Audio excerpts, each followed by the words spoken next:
This episode is brought to you by Farriers Fix.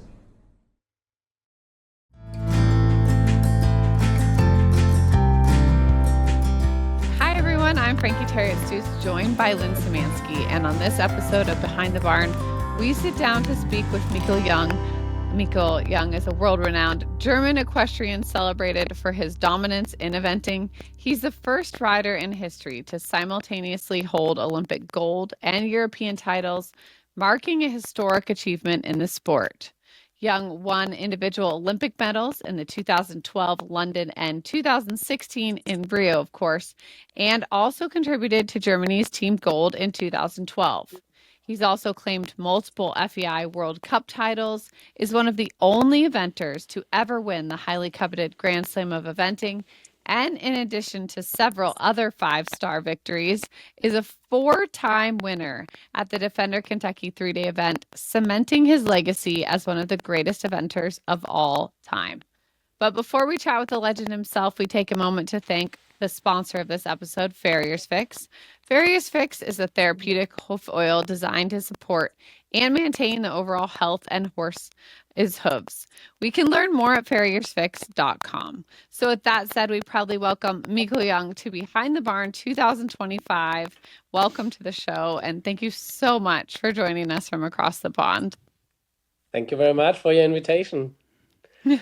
Lynn, I'm going to turn it over to you, my co-host Lynn Szymanski, to go ahead and fire away with our first question. So I don't think I'm going to repeat all of your accolades because I don't have enough oxygen today. You've won a lot. So with that with that long list of achievements, what keeps you going still? What is your inspiration at this point in your career? The horses are the inspiration. I really love to work with the horses, with the younger horses. I like to see them growing.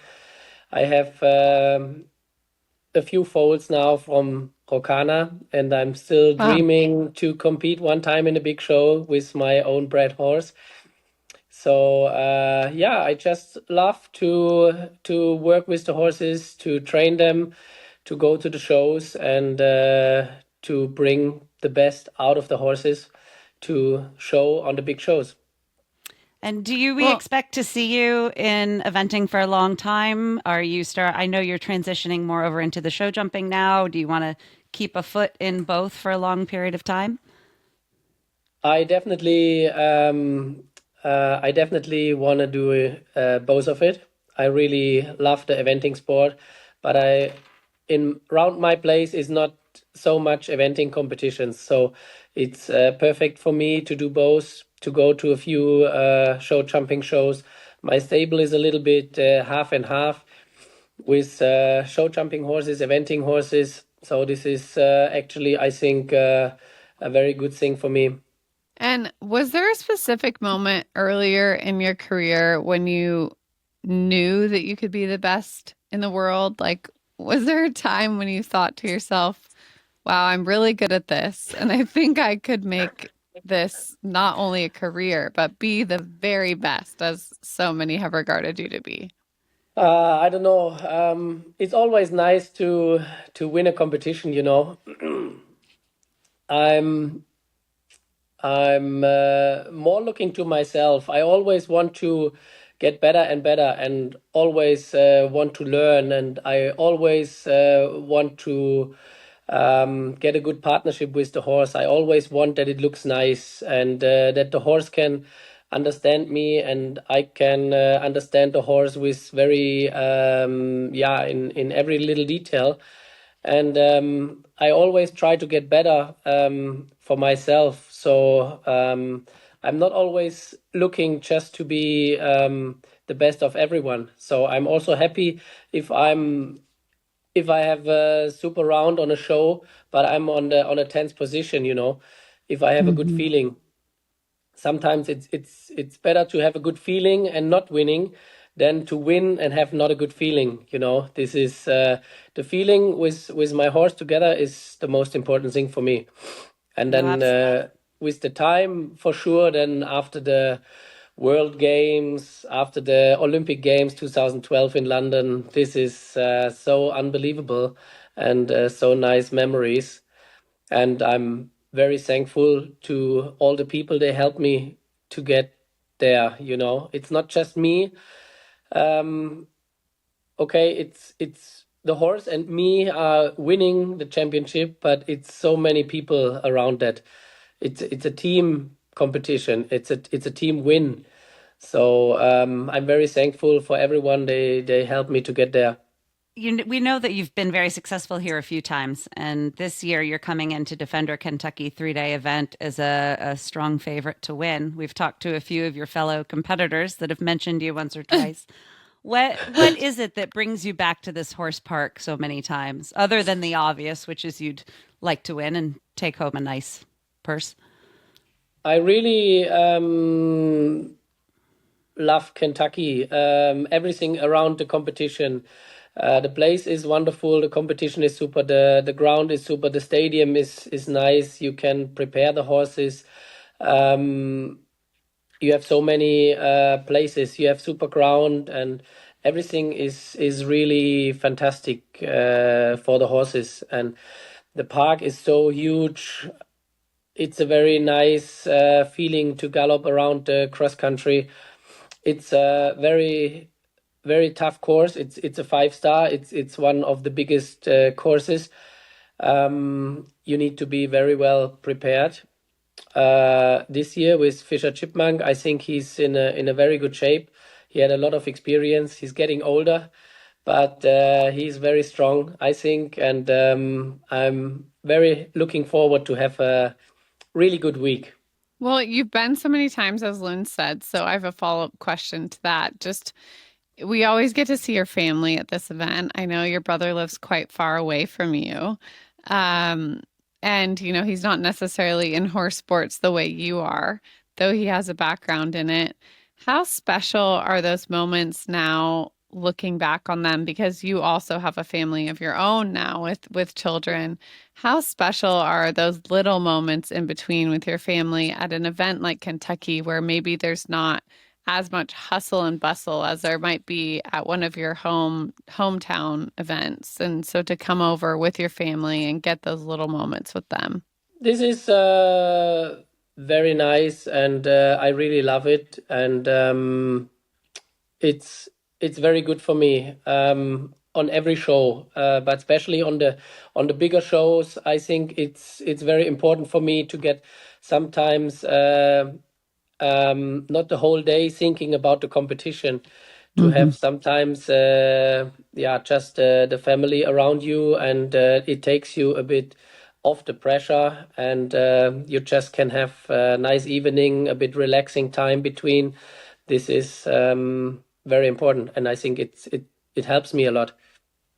And we've seen your mom, her emotions are very visible sometimes from the sidelines, and her nerves for you. Do you still get nervous at this point in your career? Like I said, I really love what I'm doing, and I have very great experience, let's say, at the moment. I go nearly every week to a show. So I know sometimes you win, but more often you lose. You need to prepare everything as good as you can, and the most important thing is that you enjoy what you do, and that you have not too much pressure. That you do it not different than you do it on the other shows. Well, is there anything in particular that you still want to win? Because in our eyes, you've won it all. But how do you stay motivated? We talked about how your love of horses keeps you motivated, but to keep training at this high of a level day in and day out, is there something in particular that when you're training, you think, I'm going to get that one? That's the one I still want on my accolade list? Like I said, I always want to get better, and I always try to. I really like to get new horses to the top sport, Yeah. And I have really nice younger horses, so it's very nice for me to do also the 2-star shows, 3-star shows, and bring other horses maybe to Kentucky in a few years. This is very great feeling for me, and to learn always and be open for something new, to talk to other people, and about training, about the competition. I think especially the eventing is so nice because you do so many different things, and you always can do something better in some situations, in some details, in the galloping, in the endurance training, in the hill training, for the lungs, for feed the horses, for traveling with the horses. So many things. People maybe not have the main focus about it, but I think there is still a lot what we can do better. If you could swap places with any rider in any other discipline or in eventing for a day, who would you pick? If you could pick any other rider, I think a lot of people would pick you, but if you had to pick someone else, who would you choose? To change with somebody at the moment, maybe I think Tim Price, for example. It's funny because we said, you have a good shot this year. And he said, is Mickey no longer coming? And I haven't heard. We said, no, sorry, he is coming. He said, oh, okay. Yeah. But they, for example, I think they have a really good management in the stable, and they always bring out so many new horses to the top sport. And it will be nice to be one time in his stable to see everything, how they do it, like in the background, Mm-hmm. Yeah, and the motivation is still the same. The base of the motivation is all about the horses, for sure. Yeah. So something a little bit different, not about horses. We have a few silly questions for you. Okay, you answer as best you can. Sparkling water or flat water? Sparkling. Okay. Beer, wine, or liquor? Depends on the situation. More beer. How about on Sunday afternoon at Kentucky? Maybe on this show with a nice whiskey. If we had a good week, sit down, relax, and have a nice whiskey. Apples or oranges? Apples. Okay. Bratwurst or Wiener Schnitzel? Wiener Schnitzel. Okay. Aisle or window? On the window. Oh, window. Okay. Yeah, window seat. Dogs or cats? Dogs. And you are going to an island, and you get to bring one person, one horse, and one thing with you. Who are you taking? For sure, my wife. Good answer. Good answer. Still Sam. He's still on my yard. He's 25 now. He's together on the field with a few other older horses, also with Rokana together. Yeah. Sweet. And another thing, I don't know. Maybe a nice steak to eat. Perfect. How important is it to you now that you're a father yourself? Have you seen that from a different perspective a bit? I mean, I know for me, becoming a parent of 3 kids, it changes your perspective. And so I'm curious, how your perspective has maybe changed now that you are a parent yourself, of looking at your parents and the contribution they played to your career and how they always show up, or maybe some days how you wish they would, give you a moment, or how that kind of plays in. Yeah, definitely it changed. I think I understand much more now how the love is from father to the son or to the kids. I think you cannot say enough thank you to your parents for everything what they did. And your kids seem to like the horses? Do they like riding? Are they going to be growing up in They riding? have fun. They like the horses, the ponies. They ride not every day. Sometimes they don't want to go to the ponies, but we do it like they want, Yeah. Just having fun and do some games and try to enjoy the time with the horses, with the ponies.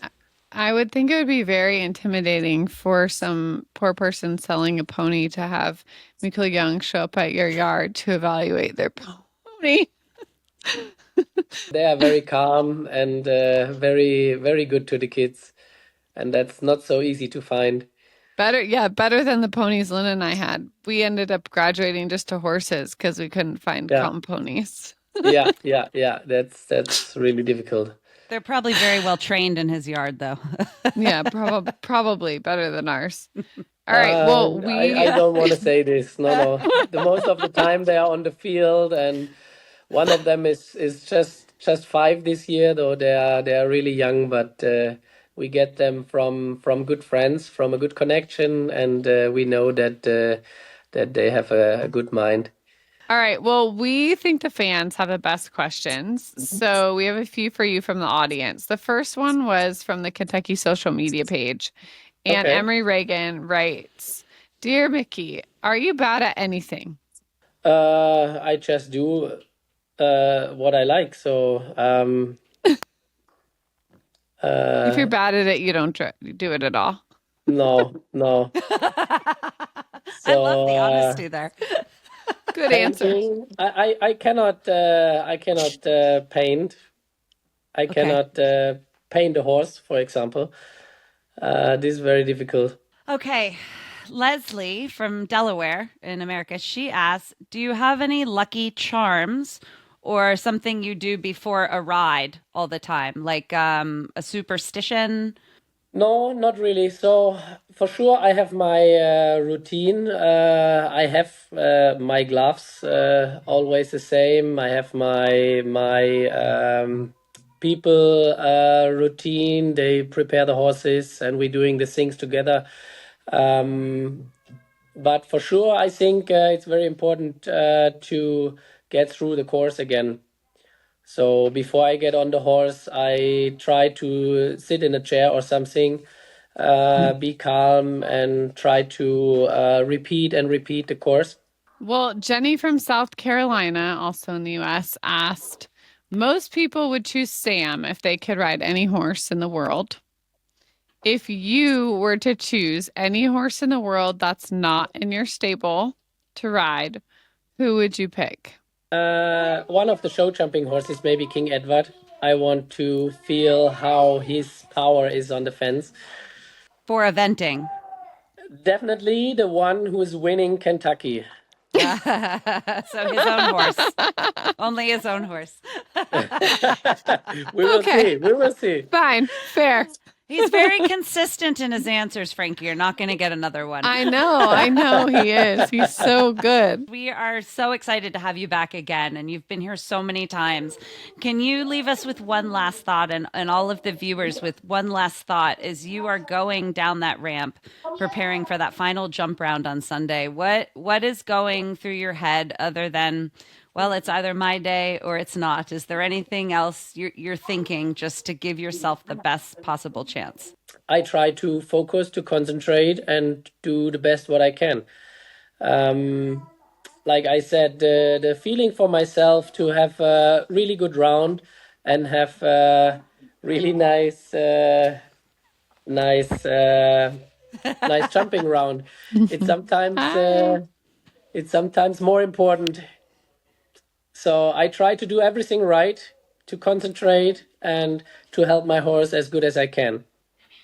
And does your family get to come this year? Do you have everybody coming? Great. There's not the kids, but will be everyone with us. Perfect. Oh, he's so cute. All right. Well, Mickey, we can't thank you enough for sitting down with us to answer our questions. We know you're very, very busy in the lead up and with those sweet little kids that you have to run off and put to bed, we would think. But we look forward to seeing you in Kentucky. We wish you safe travels. And for our viewers, don't forget to share this episode with your friends and your family and anyone you can think of. An inside look with the infamous Mickey Jung. And a huge thanks to Farriers Fix for sponsoring this episode of Behind the Barn. And on behalf of my co-host, Lynn Szymanski, and myself, I'm Frankie Terriot-Stutz. Thanks for watching. And can we get a final wave from your son? Say bye-bye. Thank you very much. Bye-bye from the U.S. Bye.